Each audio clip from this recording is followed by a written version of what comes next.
है। लोग फोन की लाइट जलाकर प्रधानमंत्री की ओर एक तरीके से अपने उत्साह का प्रदर्शन करते हुए, हाथ हिलाते हुए, और प्रधानमंत्री भी कार के अंदर हैं या कार के बाहर निकलकर लोगों का अभिवादन लगातार स्वीकार कर रहे हैं। ये एक बहुत अपने आप में अहम तस्वीरें हो जाती है तब जबकि गुजरात में इस वक्त चुनाव चल रहा है। कल हमने देखा कि पहले दौर की 89 विधानसभा सीटों का के लिए मतदान हो गया है और आज प्रधानमंत्री ने इस बात का जिक्र भी किया। ये शोर सुनिए, ये लोगों का उत्साह सुनिए, ये साफ तौर से इंगित करता है कि क्या एक जोश है और यही जोश कहीं ना कहीं प्रधानमंत्री का लोगों के साथ संवाद स्थापित करना, संपर्क में बने रहना। फूलों की बौछार है, फूलों की वर्षा हो रही है। लोग फूल लेकर प्रधानमंत्री के इस्तकबाल में पहुंचे हुए हैं, प्रधानमंत्री के स्वागत में पहुंचे हुए हैं। ये लंबा काफिला और ये लगातार कहीं ना कहीं इस बात की तस्दीक करता है, साफ तौर पर दिखाता है कि प्रधानमंत्री को देखने के लिए ये तस्वीरें जहां पे लोग घरों के छत पे खड़े हुए हैं या बालकनी में खड़े हुए हैं प्रधानमंत्री की एक झलक को पाने के लिए, तो निश्चित तौर से ये प्रधानमंत्री का एक जननेता के तौर पर जो उनकी स्वीकारता है, गुजरात की जनता के प्रति उनके द्वारा किए गए काम है। लगभग 13-14 साल एक मुख्यमंत्री के तौर पर गुजरात में उन्होंने काम किया। उसके बाद में प्रधानमंत्री के तौर पर जब से 7-8 साल से वो लगातार दिल्ली में है, उसके बावजूद भी गुजरात से संपर्क उनका कम नहीं हुआ है, चाहे मुख्यमंत्री के तौर पे हो। और ये एक एम्बुलेंस गुजरती हुई दिखाई पड़ रही है जो प्रधानमंत्री के काफिले के बगल से गुजरी। ये भी अपने आप में महत्वपूर्ण है क्योंकि एम्बुलेंस गुजरती है, प्रधानमंत्री का प्रोटोकॉल होता है, सुरक्षा की व्यवस्था होती है, बावजूद उसके प्रधानमंत्री का काफिला सामने से आ रही एम्बुलेंस को रास्ता देता है, ये दिखाता है। और कल भी हमने तस्वीरों में देखा था प्रधानमंत्री के काफिले के पीछे से एक एम्बुलेंस को रास्ता दिया गया था और उसके बाद में वो एम्बुलेंस वहां से निकली थी। आज भी हमने इस प्रकार की तस्वीरों को देखा। ये प्रधानमंत्री की संवेदनशीलता को दर्शाता है। निश्चित तौर से प्रधानमंत्री के जो तमाम सुरक्षा कर्मी हैं वो इन व्यवस्थाओं को करते हैं, लेकिन प्रधानमंत्री का निर्देश है इस बात को लेकर कि किसी भी एम्बुलेंस या इस प्रकार की आकस्मिक कोई वाहन है उसको रास्ता पहले दिया जाए। किसी भी ऐसे व्यक्ति को जिसको ज़्यादा ज़रूरत है आगे जाने के लिए, मेरे काफिले की वजह से उसका रास्ता ना रुकने पाए, ये निर्देशित कहीं ना कहीं साफ तौर से प्रधानमंत्री की ओर से। और शायद इसीलिए जो उनकी सुरक्षा में तमाम लोग लगे रहते हैं वो इन बातों का ध्यान भी रखते हैं, ख्याल भी रखते हैं। और ये युवाओं की तस्वीरें देखिए, ये बड़ी संख्या में लोगों की मौजूदगी देखिए, ये दिखाने और बताने के लिए काफ़ी है कैसे प्रधानमंत्री का उत्साह लोगों के बीच में लगातार बना हुआ है। लोग हाथ हिला रहे हैं, प्रधानमंत्री का अभिवादन कर रहे हैं, फोन से एक फोटो खींच लेने की एक तरीके से उनकी कोशिश लगातार दिखाई पड़ रही है। और प्रधानमंत्री भी गाड़ी के अंदर बैठे हुए हैं, लेकिन अभिवादन लगातार वो भी कर रहे हैं अपना हाथ हिलाकर। लोगों की मौजूदगी सड़कों पर, घरों पर, छत पर, बालकनी पर, ये बताने के लिए काफ़ी है कि कैसे बीते लगभग 20 साल से ज़्यादा वक्त में एक मुख्यमंत्री के तौर पर, एक प्रधानमंत्री के तौर पर जो उन्होंने गुजरात और देश के लिए काम किया है, उसकी स्वीकारता लोगों के प्रेम और स्नेह के तरीके से इस तरह से दिखाई पड़ती, साफ तौर से दिखाई देती है। और ये कितना एक नज़ारा रात का 8:30-9 बजे के आसपास का वक्त होने जा रहा है। ऐसे में इतनी बड़ी संख्या में लोग अपने सड़कों के बाहर मौजूद हैं, घरों में मौजूद हैं, छतों पे मौजूद हैं और उनकी ये मौजूदगी प्रधानमंत्री के प्रति एक जो जननेता का एक जो छवि है उसको एक बार फिर से पुख्ता करती है। राजनीतिक पंडितों के लिहाज से अगर बात की जाए तो उनको भी इस बात को लिखने समझने में अपने आप में एक नई प्रकार की परिभाषाएं गढ़ने का एक मौका मिलता है, तब जबकि वो लिखते हैं कि जननेता की स्वीकारता कैसे बढ़ती है। गुजरात से निकलकर देश के प्रधानमंत्री बनना और आज के समय में एक वैश्विक नेता के तौर पर उनकी स्वीकारता, हमने देखा है किस प्रकार से दुनिया के तमाम बड़े मुल्कों के जो नेता है वो भी प्रधानमंत्री मोदी की कार्यशैली, उनके काम करने के तरीके की लगातार प्रशंसा करते हैं। और ये मोदी मोदी के नारे ये सुनाई पड़ रहे हैं ये बैकग्राउंड में, क्योंकि ये शोर है, ये शोर भी है, इसके साथ स्नेह भी है, इन नारों के साथ में वो जुड़ाव भी है, भावनात्मक लगाव भी है। ये दर्शाने और बताने के लिए काफ़ी है कि गुजरात का बेटा जब गुजरात की सेवा करते हुए देश की सेवा करता है तो फिर वापस अपने लोगों के बीच में आता है तो वो प्यार स्नेह उड़ेलने के लिए तैयार नजर आते हैं। हाथों में फूलों की पंखुड़ियाँ हैं, दूसरे हाथ में मोबाइल है, जहाँ प्रेम और उल्लास दिखाई पड़ रहा है तो एक तस्वीर को कैद कर लेने की झलक भी है। और प्रधानमंत्री के चेहरे की मुस्कुराहट भी बहुत कुछ बयां करती है। कल भी 50 किलोमीटर से लंबा एक road show, mega road show कहा जाए, जो कि आज तक भारतीय राजनीति के इतिहास में चुनाव के समय में इतना लंबा रोड शो देखने को नहीं मिला। आज भी प्रधानमंत्री का ये दूसरा रोड शो कह सकते हैं, कम से कम रैली के बाद वापस जाते हुए, और अब से कुछ देर पहले उन्होंने अहमदाबाद में रैली की है। और सुरक्षा के तमाम कारण होते हैं, प्रोटोकॉल होता है, लेकिन सुरक्षा तो ठीक है, प्रधानमंत्री प्रोटोकॉल कहीं नहीं करते वो, क्योंकि प्रधान सेवक के तौर पर खुद को मानते हैं। हमेशा उन्होंने एक प्रधान सेवक के तौर पर जनता के बीच में अपने आप को स्थापित किया है और इसीलिए वो कभी भी असहज महसूस नहीं करते हैं जनता के बीच जाने के लिए, जनता से संवाद स्थापित करने के लिए, जनता से संपर्क करने के लिए। और लोगों को भी ये लगता है कि हमारे ही बीच से निकला हुआ एक ऐसा व्यक्ति जो आज देश के प्रधानमंत्री है, लोगों का अपना अक्स नजर आता है, लोगों को वो व्यक्ति नजर आता है जिसने जीवन के तमाम संघर्षों के बीच भी एक ऐसी कहानी लिखी है, देश के प्रधानमंत्री के तौर पर विकास की वो एक नई लकीर खींची है जिसने आज भारत को एक नई ऊंचाइयों तक पहुंचाया है और विश्व गुरु बनने की जो तमाम बातें की जाती हैं उसको भी। और ये आतिशबाजी आज एक बार फिर से, कल भी मेगा रोड शो में हमने देखा था आतिशबाजी का नज़ारा और आज भी हम देख सकते हैं कि पीछे आतिशबाजी का नज़ारा भी साफ तौर से दिखाई पड़ रहा है। दीपावली जैसा माहौल, जश्न का माहौल, प्रधानमंत्री के प्रति लोगों का आकर्षण, उत्साह और बीजेपी के कार्यकर्ताओं की भी अपने आप में ये जोश को या आम लोगों के द्वारा अपने इस भाव को प्रकट करने की एक तरीका है, जहां पे आतिशबाजी भी नज़र आती है, लोगों का उल्लास भी नज़र आता है, लोगों का स्नेह भी नज़र आता है। और ये विहंगम दृश्य कहीं ना कहीं अहमदाबाद की सड़कों पर, जहां पे हजारों लोगों का हुजूम सड़क के दोनों ओर मौजूद है, प्रधानमंत्री के अभिवादन के लिए, उनके इस्तकबाल के लिए, उनके स्वागत के लिए। और ये तस्वीरें अपने आप में बहुत कुछ बयां करती हैं, तब जबकि 5 तारीख को गुजरात के विधानसभा चुनाव की 93 विधानसभा सीटों के लिए वोट होना है। अगर अहमदाबाद की बात की जाए तो टोटल 21 विधानसभाएं यहाँ पर आती हैं और ऐसे में कल प्रधानमंत्री ने जो मेगा रोड शो किया था,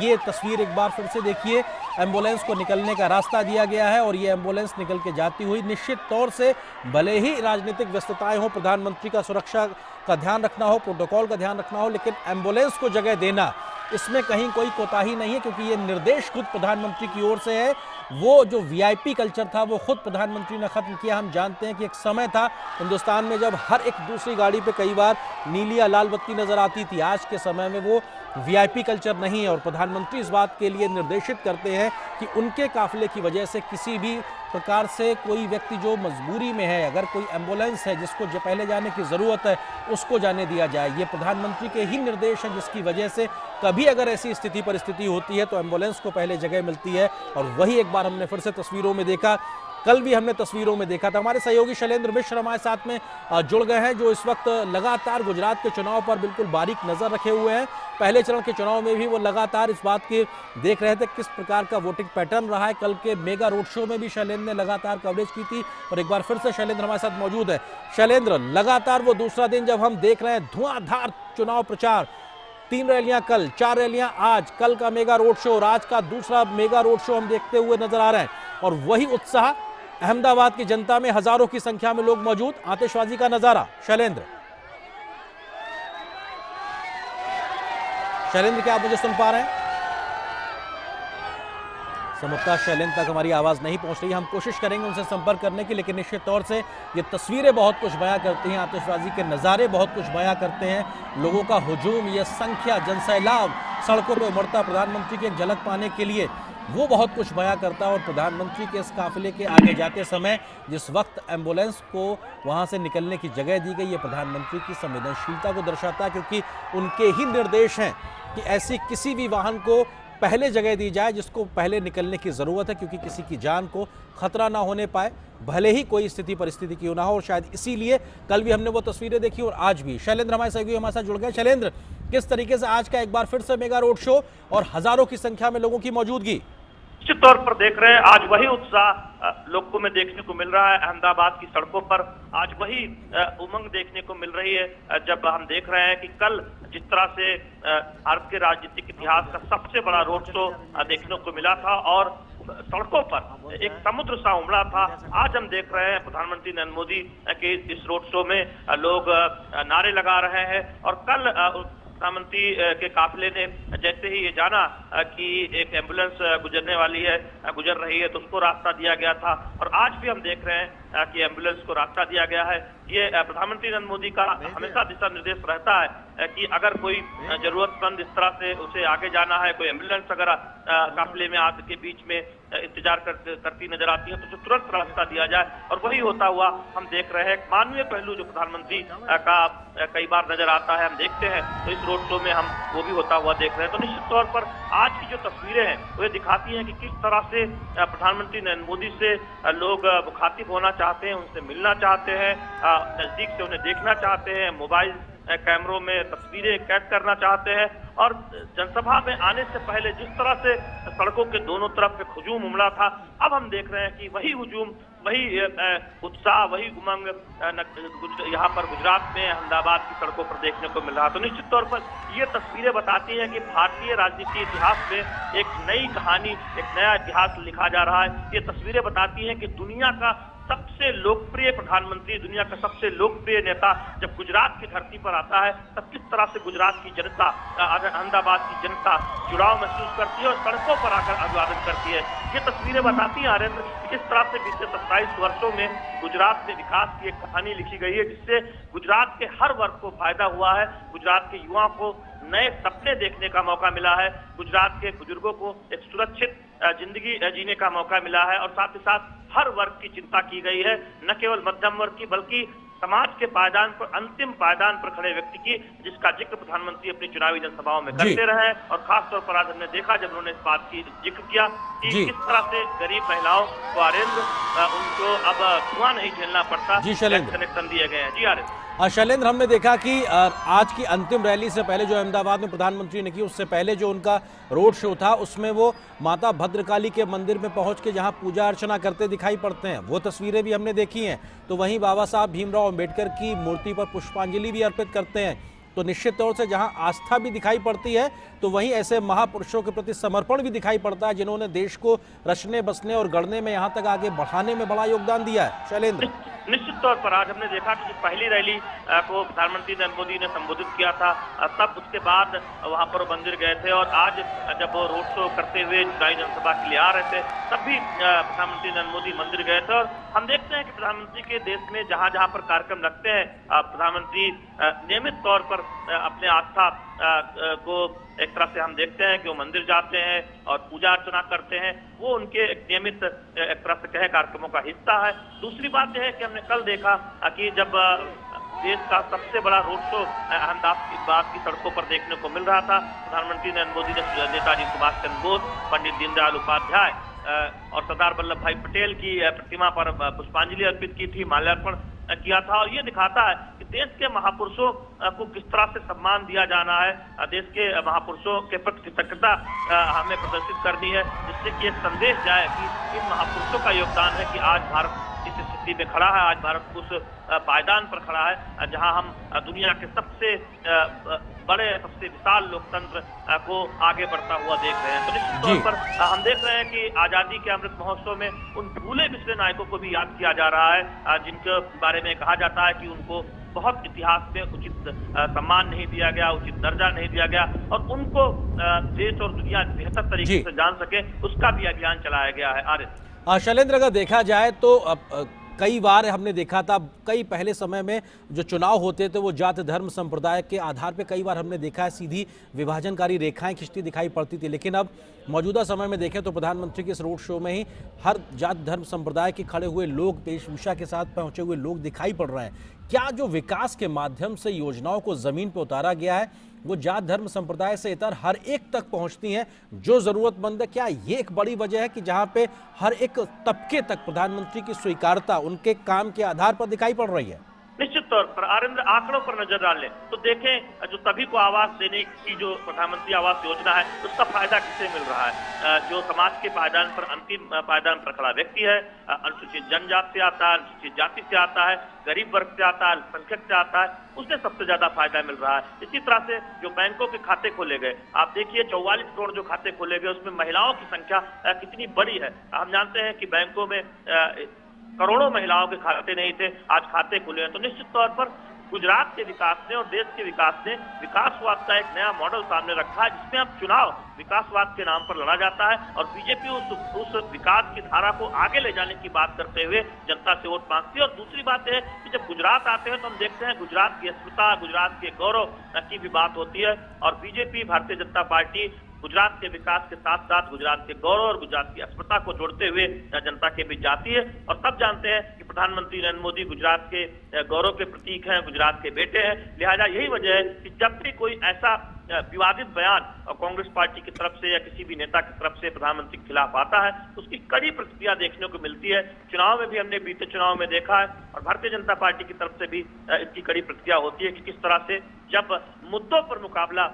विपक्षी दल नहीं कर पाते, उनके पास कोई नैरेटिव वो सेट करने में कामयाब नहीं होते, तब व्यक्तिगत टिप्पणी, आपत्तिजनक टिप्पणी करने का सहारा लेते हैं। तो इसको लेकर हम कई बार वाद विवाद भी देखते हैं, चुनावी राजनीति में आरोप प्रत्यारोप भी देखते हैं। तो निश्चित तौर पर हम ये कह सकते हैं कि गुजरात का चुनाव दरअसल एक रेखांकित करता है कि कैसे जनता की समस्याओं को हल करके जनता को ये बताया जा सकता है कि उनके बेहतर भविष्य के लिए काम किया जा रहा है और चुनाव दर चुनाव जीत हासिल की जा सकती है। गुजरात उसका उदाहरण बनता हुआ दिखाई दे रहा है। निश्चित तौर पर बीजेपी को उम्मीद है कि इस बार के चुनाव में भी जनता का साथ उसी तरह से मिलेगा। बिल्कुल, परंपरागत वेशभूषा में भी लोग पहुंचे हुए हैं, ढोल ताशे के साथ में प्रधानमंत्री के स्वागत करने के लिए, उनकी एक झलक को पाने के लिए। एक अपने आप में एक बड़े इवेंट के तौर पर दिखाई पड़ता है जब लोगों का हुजूम आता है और सड़क के दोनों ओर हजारों की संख्या में लोगों की मौजूदगी बहुत कुछ बयां करती है। ये इस बात का भी इशारा करती है कि 27 साल से गुजरात में सेवा ही शासन के तौर पर जो काम किया गया है, जनता उस पर लगातार अपना समर्थन दिखा रही है।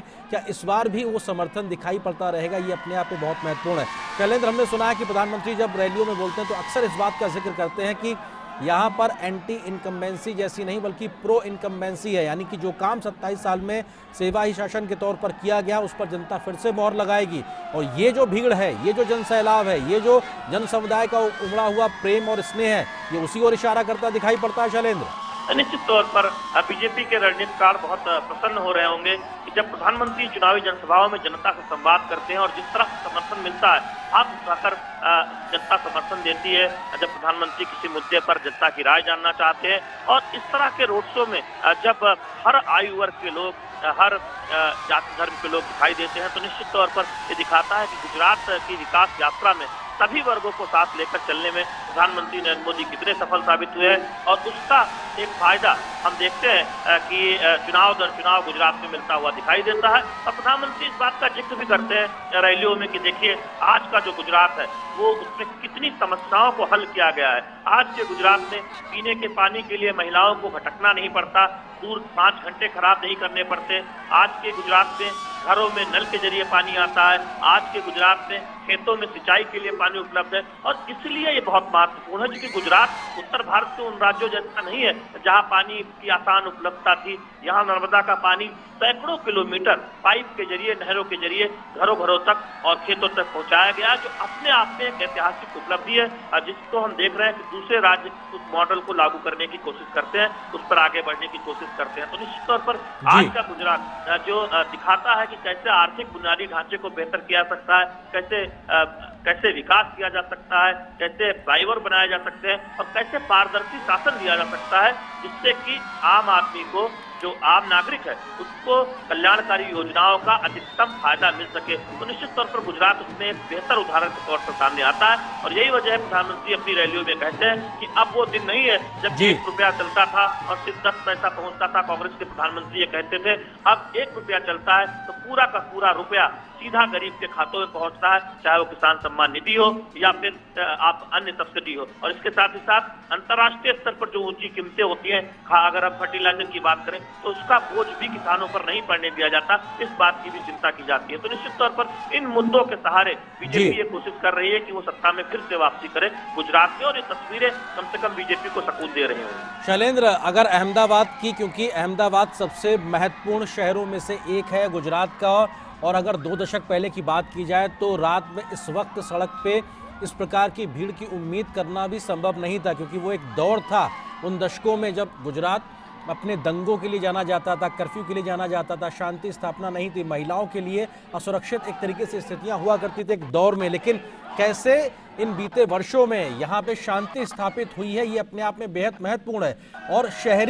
शहरी आबादी अपने आप में यहाँ पे अगर मौजूद है तो ये दिखाता है कि शहर के लोग, इनके बारे में सामान्य तौर पे कई बार ये भी कहते हैं कि वोटिंग के लिए ज़्यादा नहीं निकलते, लेकिन इतनी बड़ी संख्या में लोग घरों से निकलकर प्रधानमंत्री के लिए मौजूद है, तो निश्चित तौर से ये उस बदलते नए भारत की तस्वीर को भी बयां करता है, जहां पर शहर पूरी रात जागने के लिए आगे बढ़ता हुआ दिखाई पड़ रहा है, महिलाएं सुरक्षित हैं और लोगों का एक प्रेम स्नेह भी कहीं ना कहीं अपने जननेता के लिए दिखाई पड़ता है, साफ दिखाई पड़ता है। अरे निश्चित तौर पर हम आप सब आम बोलचाल की भाषा में कहते हैं कि वहीं पर विकास आगे बढ़ता है जहां पर बढ़िया सड़कें होती है, चमचमाती सड़कें होती है। लेकिन उसमें एक अनिवार्य शर्त होती है कि जहां पर शांति होती है, जहां पर सद्भावना होती है, जहां पर लोग आपस में मिलकर रहते हैं, वहीं पर वो विकास तेजी से आगे बढ़ता है। और गुजरात में हम बीते 2 दशकों में होता हुआ देख रहे हैं, जब कोई बड़ा फसाद, कोई बड़ा झगड़ा ऐसा नहीं हुआ जिसकी वजह से कोई कर्फ्यू लगाना पड़ा हो। और ऐसे राज्य में जहां कर्फ्यू का दंश झेलना पड़ता था, दुकानें बंद करनी पड़ती थी, कामकाज प्रभावित होता था, बीते 2 दशकों में जिस तरह से लोगों को शांति मिली है, जिस तरह से लोग अपने कामकाज सुचारू रूप से कर पा रहे हैं, जिस तरह से लोगों को काम करने का अवसर मिला है, वो दिखाता है अपने आप में कि जब आप 2 बजे अहमदाबाद, सूरत, राजकोट या किसी छोटे शहर में चले जाइए, जामनगर जैसे बड़े शहर की बात मैं नहीं कर रहा हूँ, कोई भी छोटा जिला में चले जाइए गुजरात में, वहां पर आपको सपरिवार लोग टहलते नजर आएंगे, खाना खाने के लिए निकले हुए सड़क पर नजर आएंगे। और ये दिखाता है कि गुजरात में सुरक्षा को लेकर कितना बेहतर माहौल है, जहां शायद अब किसी को इस बात की चिंता नहीं होती कि उनके परिवार के सदस्य रात को बाहर खाना खाने गए हैं या टहलने गए हैं, तो उनको लेकर कोई चिंता करने की जरूरत है। और यही ये गुजरात है जो पिछले 2 दशकों में बहुत मेहनत से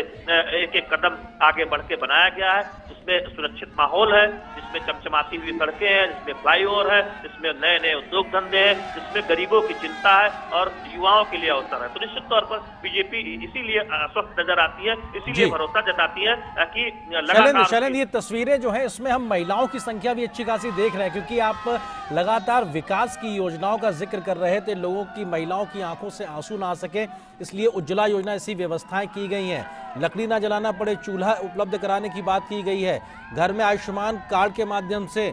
स्वास्थ्य की देखभाल की बात की गई। क्या ये एक बड़ी पहल जो प्रधानमंत्री ने की है, खास करके महिलाओं के सशक्तिकरण के लिहाज से भी शायद ये भी एक बड़ी वजह है? जब हम देखते हैं कि प्रधानमंत्री के स्वागत के लिए लोग जब उमड़ते हैं तो महिलाओं की एक बड़ी संख्या दिखाई पड़ती है और वो तस्वीरें आज भी हम देख पा रहे हैं। अरे निश्चित तौर पर एक सुरक्षित माहौल दिया गया है और महिलाओं के जो दुश्वारियां थी, जो चिंताएं थी, उनको दूर किया गया है। जैसे कि चूल्हे पर खाना ना बनाना पड़े, गैस कनेक्शन अब हमने देखा है कि सभी घरों तक पहुंचा है। इसके साथ ही साथ उससे आगे जाकर लड़कियों को किस तरह से प्रोत्साहित करना है पढ़ाई लिखाई के लिए, कैसे रोजगार के नए अवसर पैदा कर रहे हैं, कैसे आदिवासी बच्चियों को स्किल डेवलपमेंट करके उन्हें नए नए जो अवसर पैदा हो रहे हैं नई अर्थव्यवस्था में, उसके योग्य बनाकर रोजगार परक कोर्स के जरिए उनको रोजगार मिल सके, इसकी चिंता करनी है। स्वयं सहायता समूह बनाकर ग्रामीण महिलाओं को की आय बढ़ाने की चिंता हम देखते हैं कि वो गुजरात सरकार में की गई है। केंद्र सरकार की तमाम योजनाएं उस तरफ अग्रसर है। तो न केवल इस बात की चिंता की गई है कि धुओं का सामना न करना पड़े खाना बनाने में, बल्कि वो आत्मनिर्भर बन सके, वो अपने एक तरह से कमाई में घर में योगदान कर सके, उसकी भी चिंता की गई। और हम आज देखते हैं कि अगर आप महिलाओं के एम्प्लॉयमेंट के मामले में देखें, रोजगार के मामले में देखें, तो एक बड़ा हिस्सा है, कह सकते हैं कि गुजरात में उसमें बढ़ोतरी देखने को मिली है। केवड़िया आप जाइए, तमाम छात्राएं जो अब रोजगार परक कोर्स करके जो आदिवासी परिवारों से आती है, वो आपको पिंक ऑटो चलाती नजर आएंगी, आप हाउस कीपिंग में काम करती नजर आएंगी, जो शायद अपने घरों से निकलती भी नहीं थी, अब पढ़ लिख कर अपने एक तरह से कहें परिवार के आय को बढ़ाने में लगी हुई है और अपनी जो है एक तरह से विकास की यात्रा पर आगे बढ़ी हुई है। तो निश्चित तौर पर गुजरात में आप ये नहीं कहेंगे कि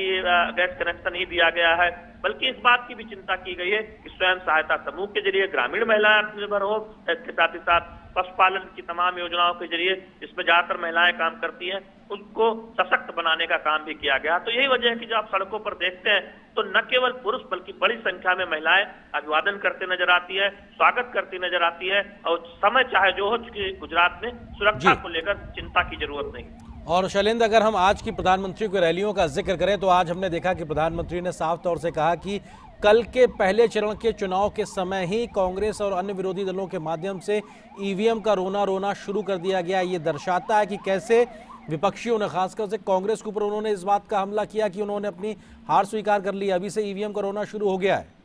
देखिए, निश्चित तौर पर कल भी एक आम आदमी पार्टी के नेता ने इस बात का जिक्र किया था और आज प्रधानमंत्री नरेंद्र मोदी ने ये कहा कि कांग्रेस पार्टी के नेता भी अब ये जिक्र कर रहे हैं कि ईवीएम को लेकर रोना शुरू कर दिए हैं। इससे दर्शाता है कि पहले चरण में जो मतदान हुआ है वो किस तरफ जा रहा है और ये इशारा काफी है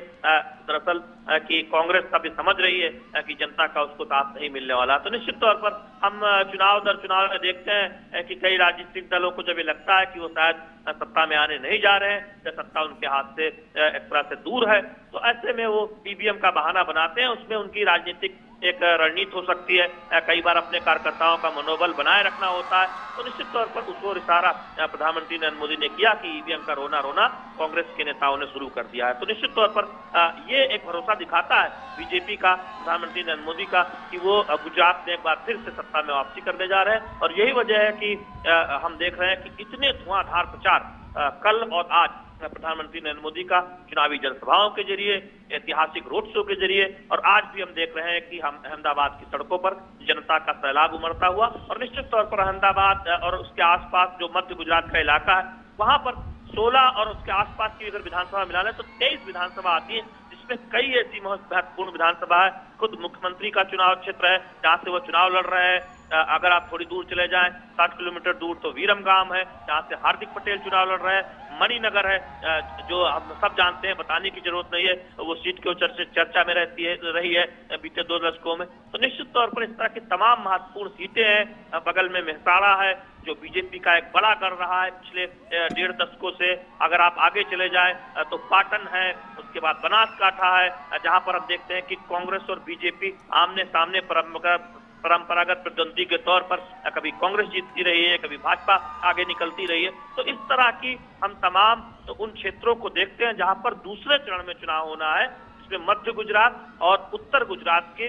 वो सीटें आती हैं जहां पर बीजेपी ने पूरा दमखम लगाया है। खास तौर पर उस जगह पर बहुत फोकस किया है जहां पर पिछले चुनाव में तुलनात्मक तौर पर थोड़ा सा बीजेपी को लगता था कि कसर रह गई थी। यही वजह है कि चाहे बनासकांठा हो या पाटन हो, हम देख रहे हैं धुआंधार प्रधानमंत्री नरेंद्र मोदी की जनसभा और जनता से कनेक्ट आ रहे थे। शैलेंद्र, निश्चित तौर से ये तस्वीरें अपने आप में फिर से आज हम देख रहे हैं। कल भी हमने प्रधानमंत्री का 50 किलोमीटर से लंबा मेगा रोड शो देखा और आज भी अहमदाबाद की सड़कों पर प्रधानमंत्री का रोड शो और हज़ारों की संख्या में लोगों की मौजूदगी। रात के लगभग 9 बजने का वक्त हो चुका है और ऐसे में लोगों का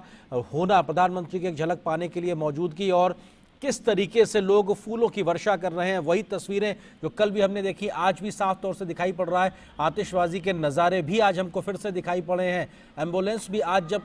सड़क से गुजरनी थी तो उसको रास्ता दिया गया, ये संवेदनशीलता भी दिखाता है। लेकिन लगातार जो सबसे महत्वपूर्ण है वो ये कि जनता का जुड़ाव प्रधानमंत्री के साथ में, अपने जन नेता के साथ में, वो जो एक जुड़ाव है वो लगातार बना हुआ है। उसकी तस्वीरें एक तरीके से गवाही करती दिखाई पड़ती हैं। शैलेंद्र, हमने देखा कि अभी तक की रैलियों में और चुनावी बातों और जो बयानबाजी है उसमें प्रधानमंत्री पर तमाम प्रकार के व्यक्तिगत हमले भी देखने को मिले हैं। और अगर बात की जाए तो बीते कई चुनावों में इस प्रकार के व्यक्तिगत हमले विरोधियों के द्वारा होते रहे, लेकिन उसको अलग प्रकार से राजनीतिक लोग परिभाषित भी करते रहे क्योंकि वो टर्निंग पॉइंट रहे हैं। मौजूदा समय में भी बहुत से व्यक्तिगत हमले।